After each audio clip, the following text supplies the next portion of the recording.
Do you currently have an idea for a business but think you need funding to start? Or do you currently have a business but need funding to grow? In this video, I'll walk you through how to grow a business with no funding, and I'll walk you through the steps of how fundraising works. Let's go.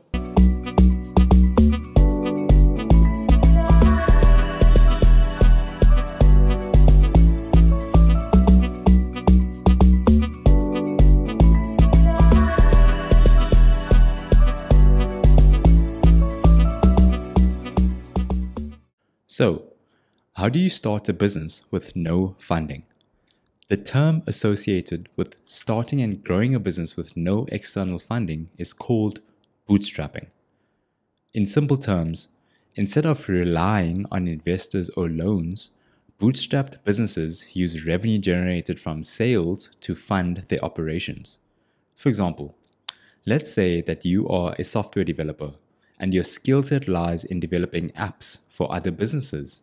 And now you want to start your own software development business.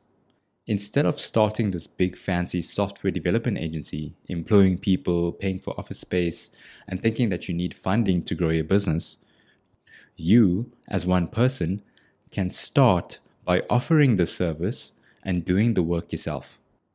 Who can you find that requires an app for their business and is willing to pay for what you're asking? Simply put, who has a problem that you can solve with your given skill set? Let's say you found your first paying customer and you've done the work and got paid for it. And let's say that things are going really well and your first paying customer referred you to their friends who also require apps to be developed. Because you're just one person and your time is limited, you decide to hire another developer and pay them a salary to do the development work. Because your employee is doing the development work, you can now use your time to go and find more customers. And let's say that you find more customers, hire more employees, and after you pay them a salary and pay yourself a salary and other business expenses, you have some profit left over. You can now use this profit to grow the business even more by spending money on marketing and business development to find more customers.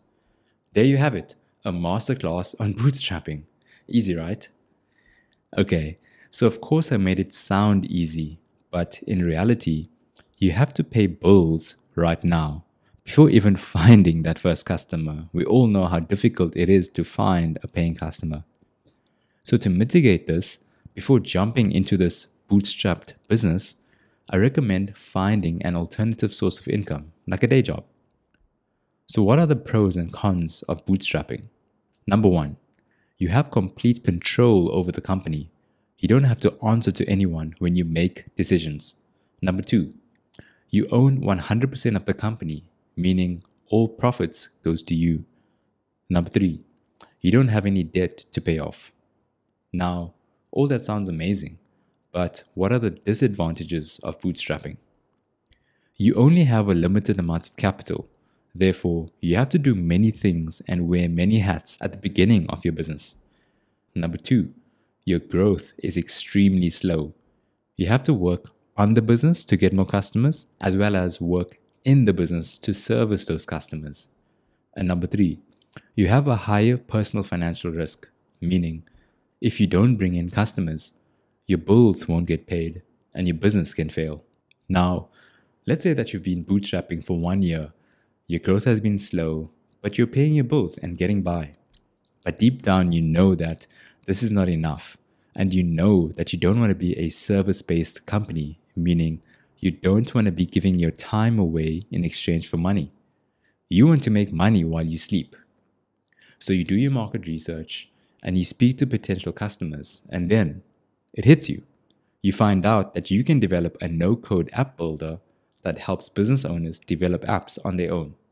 So you think to yourself, wow, this is amazing. This is how I can scale my business and make money while I sleep. But the problem is that there's large costs associated with developing this app, and your current business cannot afford to fund this. So you decide to fundraise. Now the exciting part begins.